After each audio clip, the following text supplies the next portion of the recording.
I'm Carl and welcome back to my shop. Today I'm going to do a little special treat. I'm going to do a shop tour.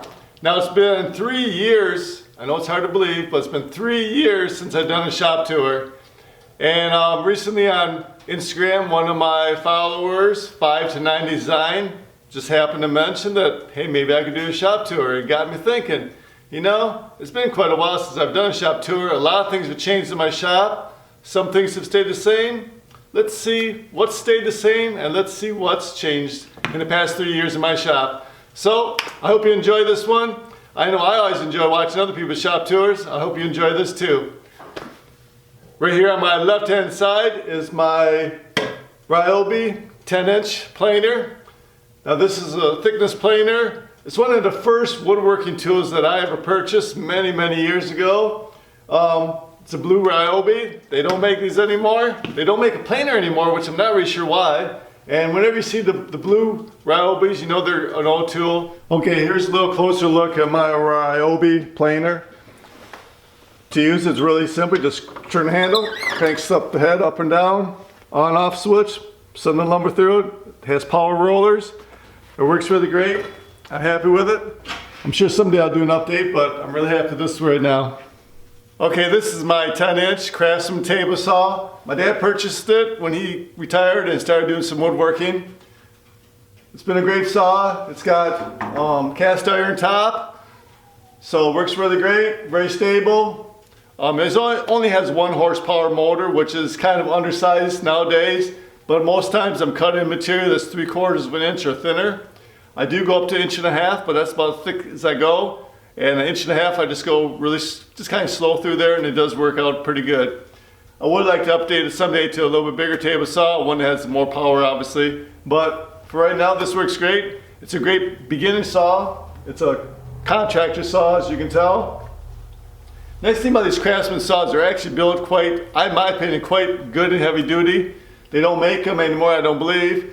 But like these Craftsman saws are built like in the 1980s, during that time. They're still built real heavy duty and good. Like I said, it's a cast iron top. And you can usually find these things at garage sales or eBay or Craigslist, someplace like that for only a couple $100 now. So it's a great way to get into woodworking. And if you already have one, hey, more power to you. Okay, now I've turned the camera around. This is behind my table saw. I just want to show you, this is what I use for my Alfie table right now, or a support, I should say. I tried in Superjaws. I just made a simple little jig that fits into the Superjaws at the right height. So it's the same height as the table saw. And it supports my wood coming out, but I do want to do an update. I do want to make an Alfie table for my table saw.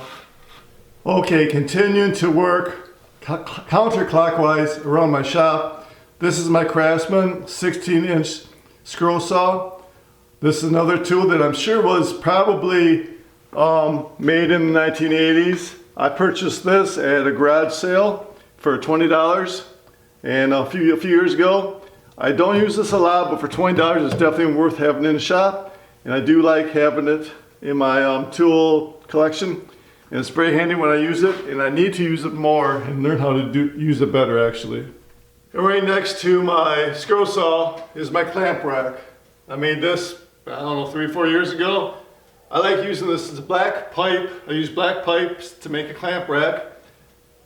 This area behind the saw here is not used too much anyhow for storage or anything because there's a wood stove right here. So this wall was always kind of a dead space. So I was able to use this area for a pipe clamp rack.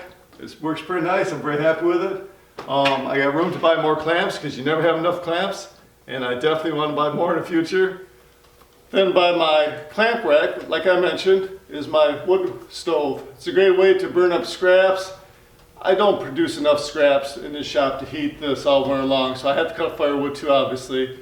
But that's great because it's still really nice to come in the shop, have a nice fire going in the stove. This nice sound when you have a fire going in the wood stove. I just enjoy that. I have a milk can set in alongside of it. It's a good place to sit down and warm up when you do get chilly. And then behind all this is my sander. Okay, this is another Craftsman tool that was made in the 1980s. I bought this one at a garage sale also for $80. It's worked really good for me so far. It's got a 9-inch disc on it. It's got a 48-inch belt on it, and nice stationary combination sander. The only disadvantages with these tools are the dust collection does not work the greatest. There is a dust port on the disc part of it, which works pretty good, but there's no dust collection on the belt, which is the drawback. So what I really try to do with this is I try to do a lot of sanding in the evenings before I leave. Okay, this is my 12-inch Craftsman bandsaw. Again, this was made in the 1980s also. My dad purchased it the same time he bought the table saw when he retired. We've had very good luck with it. Works great. It does have dust collection, which I have hooked up to a rigid shop vac. And it works really good, and it's been a good bandsaw for us. And like I say, you know, you could probably pick these up for a couple $100 or so. So it's a great way to get some good woodworking tools into your shop when you're first starting out. Now, they might not be the biggest. That's true, it's only 12 inches, but it does what I want to do, so I'm happy with it. Okay, next is my Craftsman 15-inch 12-speed half horsepower Joe press. I really enjoy having a stationary Joe press in my shop. Again, this is made in the 1980s. You probably can pick them up for a few $100s right now, I'm not really sure. Again, my dad purchased this one with the table saw and the bandsaw when he retired. So it's been in the shop a long time. I really enjoy using it. We've never had a problem with it.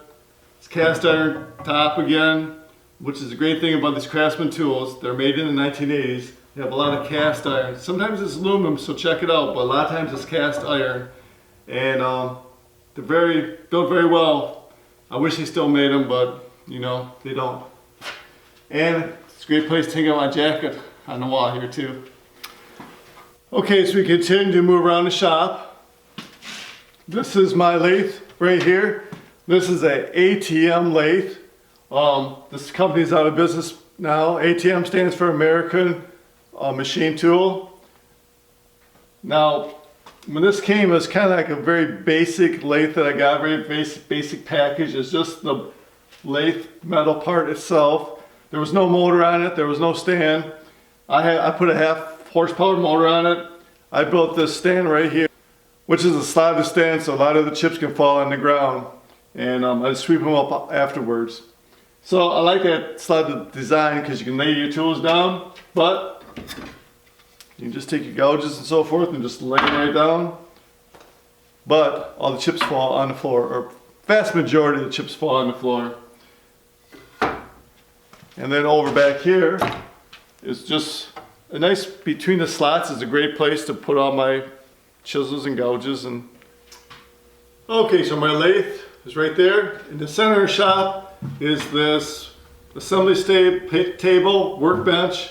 I'll come back to this in a little while. As we kind of continue to move around, right here is my tool cabinet that I made to house a lot of my handheld tools, my drill drivers and things like that. We have these sliding barn doors, so I keep some more tools behind there out of sight, which I like. I also have a really nice radio, DeWalt radio here. This was here actually 3 years ago, also still in my shop, but then it was down on this area.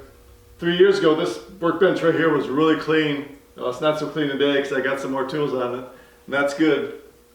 And yeah, a charging station right here also to charge all my batteries up for my DeWalt, my rigid right here. I also got some more counter space right here, more workbench space right here. As we move over, I have a Porter cable dovetail jig, which I need to really learn how to use this. I've had this like 2 years now, and I'm really surprised that I haven't done anything really with it yet. I need to learn how to use it. Hopefully I will in the near future. As we continue to walk our way around, I have this jet spindle sander right here, which is a great tool. I've had that for about a year, I believe. Comes in really handy. It's one of those upgrades to your shop. I like to try to have at least one upgrade per year to my shop so they can continue to improve.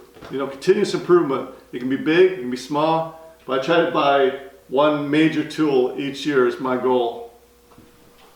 Then to the left of my spindle sander is my DeWalt 12-inch miter saw. I've had this a number of years. Before, 3 years ago, this was not in this building. It was in my garage. A couple years ago, a year ago, 2 years ago, I believe, I moved it into the wood shop here because it makes a lot more sense having it here than in my garage. But yeah, it's a great saw. I'm very happy with it. It does everything I need to do. And if you've been following me for just the past few weeks, beginning of this year, I put up this clock. This is made by Two Moose Design. They're out of Wisconsin. They're on Instagram, YouTube. They did a great job. While this is not a tool, it is an accessory to my shop. It's great. I enjoy walking in the shop and seeing it. Of course, it gives me, keeps time for me so I can see what time it is. Because here in the shop, I only got a couple small windows and it's easy to lose track of time.